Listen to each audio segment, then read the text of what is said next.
In the world of the ultra-wealthy, time is the only currency that truly matters, and for Elena Vance, the CEO of a global logistics empire, every second was accounted for. But tonight was different. Tonight, she wasn't a shark in a boardroom. She was just a mother trying to reconnect with her 7-year-old son, Leo. As they stepped out of a sleek black limousine in front of the Gilded Plate, the city's most exclusive restaurant, Elena had no idea that a single encounter would change her perspective on success forever. Before we dive into this heart-wrenching and life-changing story, make sure to hit that like button and subscribe to the channel. We bring you stories that touch the soul and remind us of the humanity that connects us all. Don't miss out on the twist at the end. It's something you'll never forget. Elena and Leo were seated at a prime table, surrounded by velvet curtains and the soft clinking of crystal. Leo, a bright boy who often felt the shadow of his mother's career, was excitedly looking at the menu. Elena watched him, a pang of guilt hitting her chest. She had missed his last 3 soccer games and 2 school plays. This dinner was an olive branch, a desperate attempt to show him he was her priority. The atmosphere was one of hushed luxury until a small commotion near the entrance caught Elena's eye. A man, roughly her age but wearing a faded, worn-out denim jacket and scuffed work boots, walked in holding the hand of a little girl about Leo's age. The girl was wearing a dress that looked a size too small, but her eyes were wide with wonder as she looked at the chandeliers. The maitre d' immediately stepped forward, his expression shifting from professional warmth to cold dismissal. "I'm sorry, sir," the official said, his voice loud enough for nearby tables to hear. "We are fully booked for the evening, and there is a dress code." The man, whose name was David, didn't look angry. He looked defeated. "Please," he whispered. "It's my daughter Maya's birthday. I've been saving for 6 months to bring her here. She's wanted to see the Castle restaurant since her mother passed away. I tried to dress her up as best I could." Maya clung to her father's hand, her lip trembling.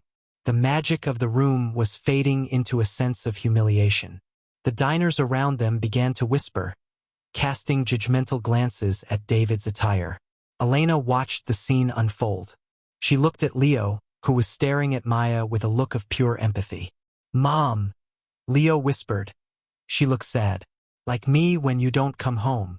Those words hit Elena harder than any corporate loss. She realized that while she had all the money in the world, she was often emotionally absent. This man had nothing, yet he was giving everything he had, 6 months of savings, just for a single moment of joy for his child. The maitre d' began to usher them toward the door. "I must ask you to leave, sir. You're disturbing the guests." Elena stood up. The entire room went silent. She was the woman who could buy the building, the street, and the restaurant without blinking. She walked over to the entrance, her heels clicking sharply on the marble floor. "Is there a problem here?" Elena asked, her voice calm but commanding. "No problem, Ms. Vance," the maitre d' stammered. "I'm just asking these people to leave. They don't have a reservation and, well, they don't fit the—" "They are with me," Elena interrupted. Her eyes locked on David's tired, shocked face. "This is my brother and my niece. There was a misunderstanding with the booking." David stared at her, his mouth open. Maya looked up at Elena as if she were a guardian angel. The maitre d' turned pale. I am so sorry, Ms. Vance. I didn't realize. Please, follow me." Elena led David and Maya to her table. Leo immediately made room for Maya, his face lighting up. "Hi, I'm Leo. You want to see the dessert menu? They have a chocolate volcano."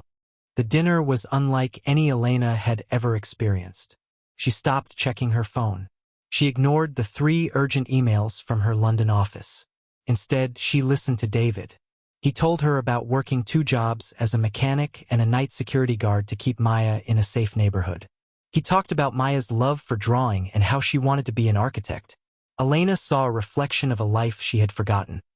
A life where every penny earned was a victory and every moment spent together was a treasure. She realized that David was richer than her in ways she couldn't quantify. When the bill came, Elena took it before David could even reach for his pocket. But she did something more. She excused herself to use the restroom and found the restaurant manager. "I want to buy this restaurant," she said simply. The manager laughed nervously. "Ms. Vance, it's not for sale. Everything has a price," she replied. "But that's not why I'm here. I'm buying the building and the business tonight. My lawyers will contact the owners within the hour with an offer they can't refuse. And once I own it, your first order of business is to fire that maitre d' and replace him with someone who understands that dignity isn't determined by a dress code." But the unbelievable part was yet to come. As they walked out to the parking lot, Elena handed David a small, handwritten note on the back of a business card. "Take this to the address on the back tomorrow morning," she said. David looked at the card. It was the address of a prestigious private school and an architectural firm owned by Elena's conglomerate. "I can't accept this," David said, his voice shaking as he realized she was offering a full scholarship for Maya and a high-paying management position for him at her logistics firm. "Why are you doing this?" Elena looked at Leo, who was holding Maya's hand, both children laughing under the streetlights. "Because tonight, you reminded me what it means to be a parent," Elena said softly. "You showed me that success isn't about what you have in the bank, but who you're willing to sacrifice for. You saved my relationship with my son tonight. This is just a way to say thank you." As the limousine pulled away, Leo hugged his mother tight. For the first time in years, Elena didn't feel the weight of her empire. She felt the warmth of her son. This story serves as a powerful reminder that we never truly know the battles others are fighting. A small act of kindness can change a life, and sometimes the person with the most to give is the one who realizes they've been missing the most important things all along. If the story moved you, please give this video a like and share it with someone who needs a reminder that humanity still exists. Subscribe for more stories that inspire and challenge the heart. Remember, it's not about how much you have, but how much you give. See you in the next one.